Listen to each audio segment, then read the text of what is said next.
नमस्ते, good trigger पे आपका स्वागत है। मैंने आपको कल फिन निफ्टी की कंफर्म ट्रेड मेरे लिए मैं लूँगी ऐसा बोला था। देख सकते हैं आप, कंफर्म ट्रेड मैंने जो भी बताई थी वो इसका 60 पॉइंट का ये स्टॉप लॉस मैंने ट्रेल किया हुआ है। इसके लिए इसमें आपको 20 पॉइंट्स कम दिख रहे होंगे और टारगेट्स मैंने बढ़ा दिए थे।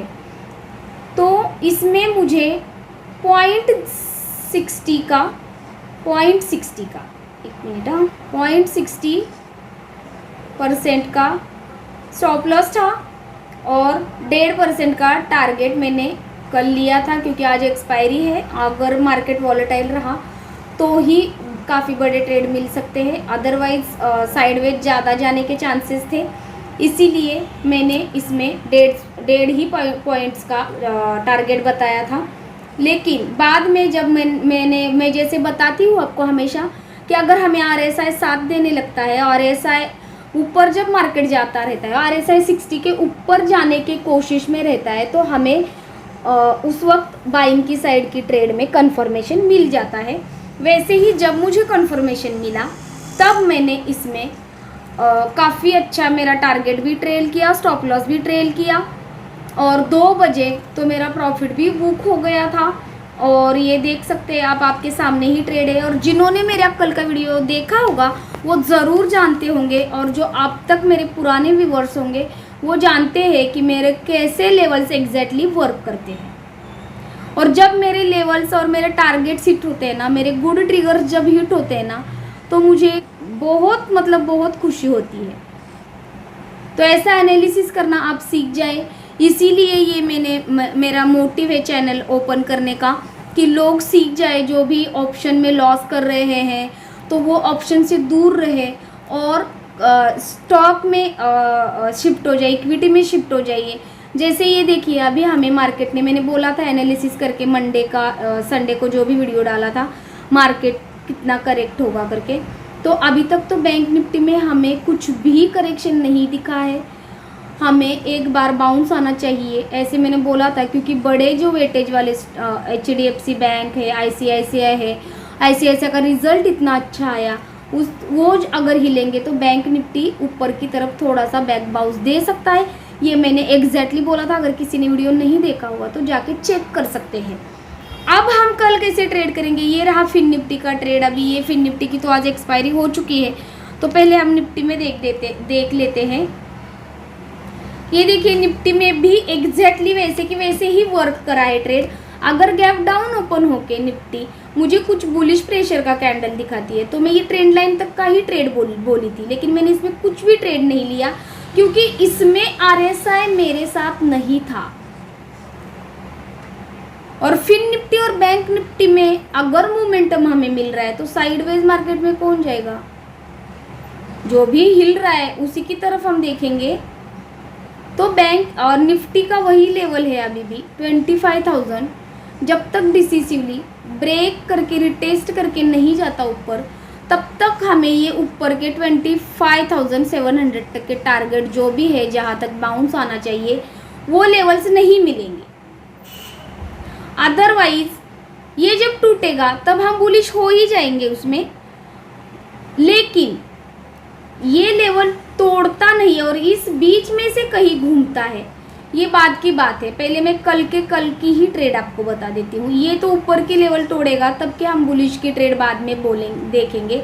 और आज की वजह से अगर ये किसी वजह से टूटा भी बैंक निफ्टी की तरह, तो फिर मैं एक बार 25,200 के पास मेरा प्रॉफिट बुक करूँगी, जो भी मैं पुट सेल करके ऊपर जाऊँगी वो।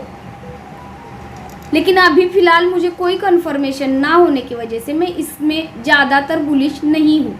अगर ये किसी वजह से वापस से इस ट्रेंड लाइन के पास गैप डाउन ओपन होता है 24,200 के पास, तो इसमें मैं देखूंगी प्राइस एक्शन मुझे क्या बोल रहा है, RSI मुझे साथ दे रहा है क्या, तो ही मैं इसको बाय करूंगी। और इसको बाय किया तो मेरा पहला टारगेट रहेगा आज की क्लोजिंग 454 की, दूसरा टारगेट रहेगा 24,630, और ये 600 के पास मैं ये बाइंग की पोजीशन मेरी स्क्वायर अप करूँगी, क्योंकि ये जो है ये रेजिस्टेंस है, ये लेवल।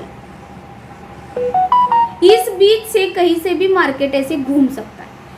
और इस लेवल को तोड़ते हुए ऊपर की तरफ ही ये ऐसे ट्रेंड लाइन हम खींचेंगे। और ये अगर ऊपर ही ट्रेंड लाइन का सपोर्ट लेके जा रहा है तो हम ये वाला पुट अगर सेल करते हैं, ये कंफर्म मिलना चाहिए हमें कल कि ये ट्रेंड लाइन को इसने होल्ड किया है, तब जाके मैं यहाँ पे पुट सेल करूँगी। और जितने ऊपर तक जाएगा और 24,900 तक के मैं टारगेट्स लूँगी। और यहाँ पे एक बार मेरी पोजीशन स्क्वायर अप करूँगी, क्योंकि अगर एक्सपायरी में अगर गामा ब्लास्ट हुआ तो फिर वो सेलर के लिए अच्छा नहीं रहता है।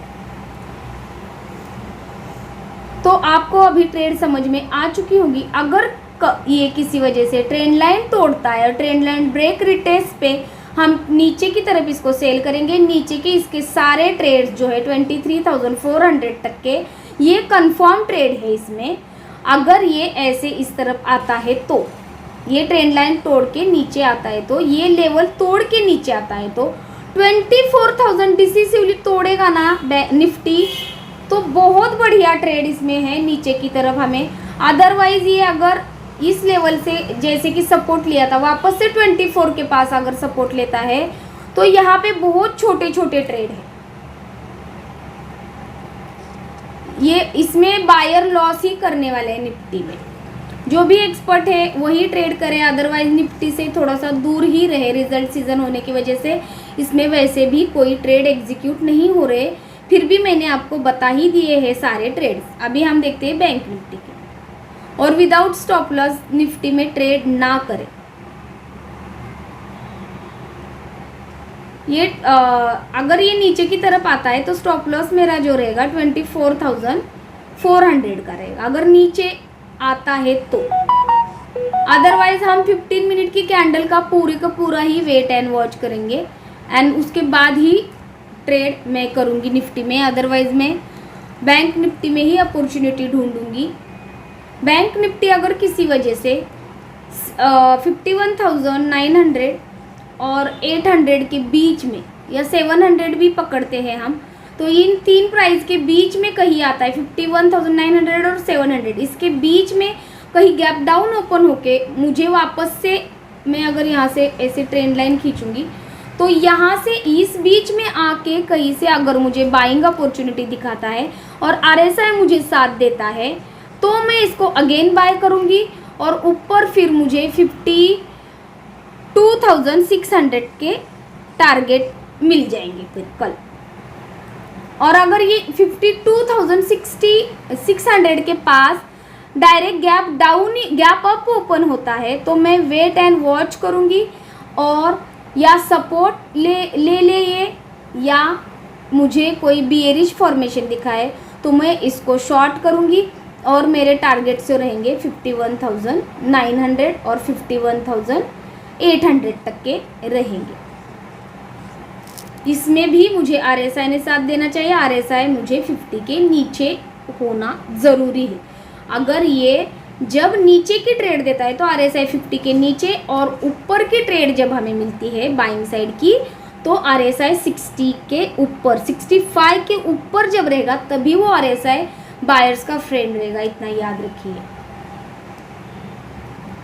और स्टॉप लॉस अगर मैं ऊपर जाऊंगी तो फिर मैं जैसे ये गैप डाउन ओपन होता है तो मुझे बाइंग की बहुत अच्छी ट्रेड मिल जाएगी। या अगर गैप डाउन हुआ ना और कंसोलिडेशन करने लगा यहाँ पे तो मेरा स्टॉप लॉस 51,600 का रहेगा और फिर ये मैं 52,600 तक के टारगेट्स ले लूँगी। ये देखते हैं हमारे ट्रेड कितनी % के हमें ये कर रही है, बता रही है। और स्टॉप लॉस भी रिस्क रिवॉर्ड हमारा फेवरेबल है कि नहीं, पहले हम वो देखेंगे। ये अगर मैं यहाँ तक भी टारगेट पकड़ती हूँ तो ये 1.61% का स्टॉप टारगेट हो जाता है। और अगर ये इस बीच कहीं पे मिल जाता है तो 50% का मतलब 0.50% का इसका मेरा स्टॉप लॉस रहेगा। और यहाँ से अगर हम ट्रेंड लाइन खींचेंगे तो ये एक दूर की ट्रेंड लाइन भी आ रही है जो इसने आज ब्रेक किया है इसको, ये देखिए ये इसने ब्रेक किया है ट्रेंड लाइन को। अगर ये इस ट्रेंड लाइन के बीच में भी आता है तो भी अपना स्टॉप लॉस अभी काफ़ी यहाँ नीचे है। देखते हैं इस बीच में कहीं आके अगर ये ऊपर की जर्नी लेता है तो ही मैं इसमें तो ही ये ट्रेड वर्क करेगा, इतना याद रखिए। अगर ये गैप डाउन ओपन होता है तो ही ये ट्रेड वर्क होगी, अदरवाइज ये गैप अप ओपन होने पे ये ट्रेड कुछ काम की नहीं रहेगी। हम 15 मिनट के कैंडल का वेट करेंगे क्लोजिंग का। इस लेवल पे गैप अप ओपन होता है तो मैं 15 मिनट की कैंडल के हाई जो भी लगाया हुआ है उसका 50 पॉइंट का बफर स्टॉप लॉस रख के मैं इसको शॉर्ट करूंगी और टारगेट्स मेरे 51,900 तक के मैं लूँगी, या एक बार में ओपन प्राइस तक का प्रॉफिट लेके वेट एंड वॉच करूँ। आपको सारे ट्रेड समझ में आ चुके रहेंगे। अब हम बैंक निफ्टी में बियरिश कब होंगे, जब 51,200 डिसिसिवली बैंक निफ्टी नीचे की तरफ ब्रेक करेगा, रिटेस्ट करेगा, तभी हमें ये नीचे की तरफ के टारगेट्स मिल सकते हैं ना, याद रखिए। निफ्टी और बैंक निफ्टी इंडेक्स जो है वो लेवल्स पे ही काम करता है। ऑप्शन चेन वॉच करिए और मैच करने की कोशिश करिए चार्ट पे कि ऑप्शन चेन में भी पुट सेलर वही है क्या जहाँ पे हम पुट सेल करेंगे, ऑप्शन सेलर वही पुट बायर वही है क्या जहाँ हम पुट बाय करेंगे, कॉल बायर वही है क्या जहाँ हम कॉल बाय कर रहे हैं, रेजिस्टेंस सपोर्ट वहाँ पे जैसे ही कॉल राइटर रेजिस्टेंस रहते हैं, पुट राइटर सपोर्ट रहते हैं। आई होप आपको सारे ट्रेड समझ में आ चुके होंगे। बिना स्टॉप लॉस के ट्रेड ना करें रिजल्ट सीजन में, वैसे भी थोड़ा संभाल के ही रहना चाहिए। अगर आप ऑप्शन में लॉस ही कर रहे हैं तो इक्विटी में शिफ्ट हो जाइए, और मार्केट हमें जैसे अभी बैक बाउंस दे रहा है वैसे हमें काफ़ी अच्छे स्टॉक जो है वो अच्छे रिटर्न दे सकते हैं। और ये मैंने सिर्फ और सिर्फ एजुकेशन पर्पज़ के लिए बनाया है, इसमें मेरा बाय या सेल का कोई रिकमेंडेशन नहीं है। Thank you.